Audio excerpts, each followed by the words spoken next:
ప్రేక్షకులకు నమస్కారం అండి. గ్యాస్ట్రిక్ ప్రాబ్లం ఇవాళ ఇంట్లో నలుగురు ఉంటే ముగ్గురు గ్యాస్ట్రిక్ ప్రాబ్లం ఉంటాం. మల్టిపుల్ ప్రాబ్లమ్స్ కారణం ఇది మూలం అన్నమాట.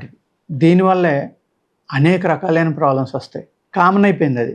చాలామంది ఏం చేస్తారంటే తెలియక గ్యాస్ట్రిక్ ట్యాబ్లెటే కదా అని సంవత్సరాల తరబడి మింగేయడం వల్ల స్టమక్లో అనేక రకాలైన ప్రాబ్లమ్స్ వస్తాయి. చాలా సైడ్ ఎఫెక్ట్ ఉంటుందన్నమాట. సంవత్సరాల తరబడి వేసేసుకుండా సరైన వైద్యుడిని సంప్రదించి మీరు మధ్య మధ్యలో గ్యాప్ ఇస్తాం, దానికి తీసుకోవాల్సిన జాగ్రత్తలు తీసుకుంటా మన వంటింట్లో గ్యాస్ట్రిక్ ప్రాబ్లం తగ్గించడానికి అనేక రకాలైన మన పోపు డబ్బా అంటాం కదా, లేకపోతే మసాలా డబ్బా, వాటిలో అనేక రకాలైనవి ఉంటాయి. లవంగాలు, వాము, మిరియాలు, జీలకర్ర, సోంపు, ఇలాగా అనేక రకాలు ఉంటాయి అన్నమాట. అజీర్ణం వల్ల వచ్చే గ్యాస్ అయితే మీకు వాము చాలా బాగా పనిచేస్తుందండి. వామ అంటారు కొన్ని చోట్ల వాము అంటారు, అజ్వాన్ అంటారు హిందీలో. దీన్ని తీసుకుని మీరు లైట్గా వేపించి ఒక సీసాలో పోసి ఉంచుకోండి, కచ్చపచ్చగా కొట్టి. అజీర్ణం కానీ జరిగినప్పుడు దీన్ని ఒక వేడి గరిటలో వేసి మాడుతూ ఉండగా కాసి నీళ్లు పోస్తే సుయ్యమని పొంగుతుంది కదా, ఆ పొయ్యి మీద ఉన్నాయి తీసి వెంటనే ఫిల్టర్ చేసుకోవాలి.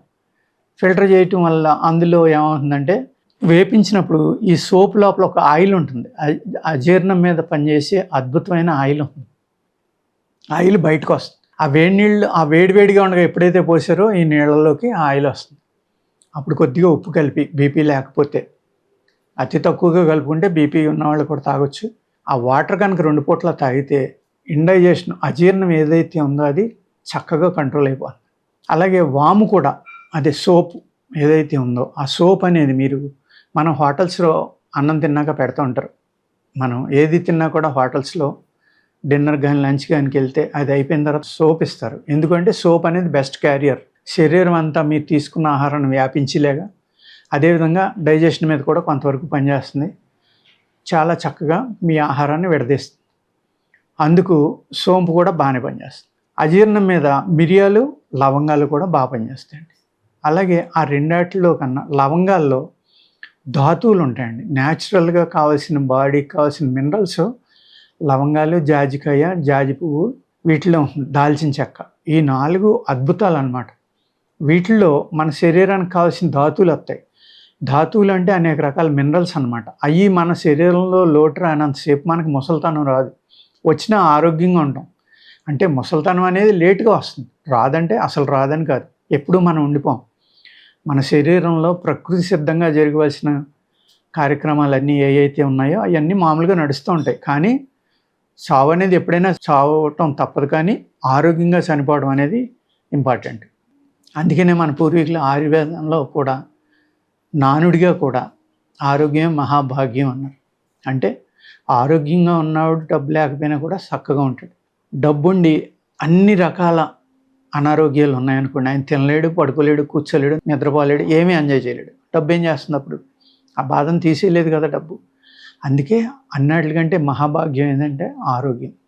ఈ గ్యాస్ట్రిక్ ప్రాబ్లం అనేది ముదిరిపోవడం వల్ల ఏమవుతుందంటే స్టమక్లోంచి బ్యాక్టీరియా అనేక ప్లేసులకి వెళ్ళిపోతుందండి. రక్తంలో కలిసిపోయింది అనుకోండి, అప్పుడు మీకు ఆటో ఇమ్యూన్ ప్రాబ్లమ్స్ రావడానికి ఆస్కారం అవుతుంది. అంటే ఆటో ఇమ్యూన్ ప్రాబ్లమ్స్ అంటే మీకు సొరాసిస్ లాంటి, రొమటాయిడ్ ఆర్థరైటిస్, ఆస్టియోపోరోసిస్, క్యాన్సర్, ఇలా అనేక రకాలు అన్నమాట. ఈ అన్నిటికి కారణం గ్యాస్ట్రిక్ ప్రాబ్లం అనేది. గ్యాస్ట్రిక్ ప్రాబ్లంని నియంత్రించుకోలేదనుకోండి, హార్ట్ అటాక్ రావడానికి కూడా గ్యాస్ట్రిక్ ప్రాబ్లమే అవకాశంగా అవుతుందన్నమాట. ఎందుకు అంటే మీ స్టమక్ ఫుల్ అయిపోయింది, బ్లోటింగ్ వచ్చేసింది, బాగా ఉబ్బిపోయింది, గ్యాస్ బయటికి రావట్లా. అప్పుడు ఏమవుతుందంటే ఈ హార్ట్ని ఒత్తుతుంది, హార్ట్ మీద ప్రెషర్ పెరుగుతుంది అన్నమాట. పెరిగినప్పుడు ఆ ఒత్తిడిని తట్టుకోలేకపోవడం వల్ల హార్ట్ ఇబ్బంది పడుతుంది. ఈ గ్యాస్ట్రిక్ ప్రాబ్లం వల్లే మీ రక్తంలో ఉన్న మలినాలు పెరిగిపోతే అదే కొలెస్ట్రాల్, అలాగే రక్తం చిక్కబడిపోతే అదే హార్ట్ అటాక్కి దారితీస్తుంది, బ్లాకేజ్ కూడా రావచ్చు. ఇలాగా మీ స్టమక్ అనేది అన్నిటికంటే మూలం. ఆ స్టమక్లో వచ్చేది గ్యాస్ట్రిక్ ప్రాబ్లం. కాబట్టి ఈ గ్యాస్ట్రిక్ ప్రాబ్లం రాకుండా ఇంట్లో ఉన్న అనేక రకాలు వాడుకోవచ్చు, లేకపోతే సరైన మందులు వాడుకుంటా ఇండైజెషన్ అనేది లేకుండా చూసుకుంటే ఈ గ్యాస్ట్రిక్ ప్రాబ్లం అనేది బాగా కంట్రోల్ అవుతుందండి. అలాగే ఇక్కడ గ్యాస్ట్రిక్ ప్రాబ్లం ఉన్న వాళ్ళకి కొందరికి పులుపు పడుతుంది, ఇబ్బంది ఉంటుంది, కొందరికి పడదు. కొందరికి తీపి పడుతుంది, కొందరికి పడదు. కానీ తీపి అనేది ఈ గ్యాస్ట్రిక్ ప్రాబ్లం కానీ పొట్టలో ఉన్న ఏ రకమైన బ్యాక్టీరియాకైనా, చెడు చేసే బ్యాక్టీరియాకి తీపి అంటే చాలా ఇష్టం. తీపి ఎప్పుడైతే తిన్నామో అది మల్టిపుల్ అయిపోతాం. అందుకు గ్యాస్ట్రిక్ ప్రాబ్లం ఉన్నవాళ్ళు తేలిగ్గా అరిగే ఆహారం తీసుకోవడం, స్వీట్ అనేది పూర్తిగా మానేస్తే మంచిదండి.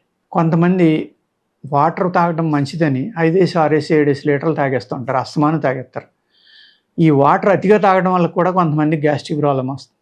ఇలాగా అనేక రకాల శరీర తత్వాలు ఉంటాయండి. మన శరీరాన్ని మనం అర్థం చేసుకుని దానికి ఏది పడుతుంది ఏది పట్టలేదో చూసుకుని తింటే మీ శరీరానికి మీరే డాక్టర్. అర్థమైందండి? డాక్టర్ కన్నా ఎక్కువ మీరు అబ్జర్వేషన్ ఇంపార్టెంట్. అబ్జర్వ్ చేసుకుని ఏది తిన్నప్పుడు మీకు ఇబ్బంది పెరుగుతుంది, ఏది తింటే మీకు సుఖంగా ఉంది, అటువంటి ఆహార అలవాట్లు చేసుకుంటే అనేక ప్రాబ్లమ్స్ నుంచి, అనారోగ్యాల నుంచి మీరు బయటపడటానికి అవకాశం ఉంది. ఈ గ్యాస్ట్రిక్ ప్రాబ్లం నుంచి కూడా బయటపడటానికి అవకాశం ఉందండి. ఓకేనండి, నమస్కారం.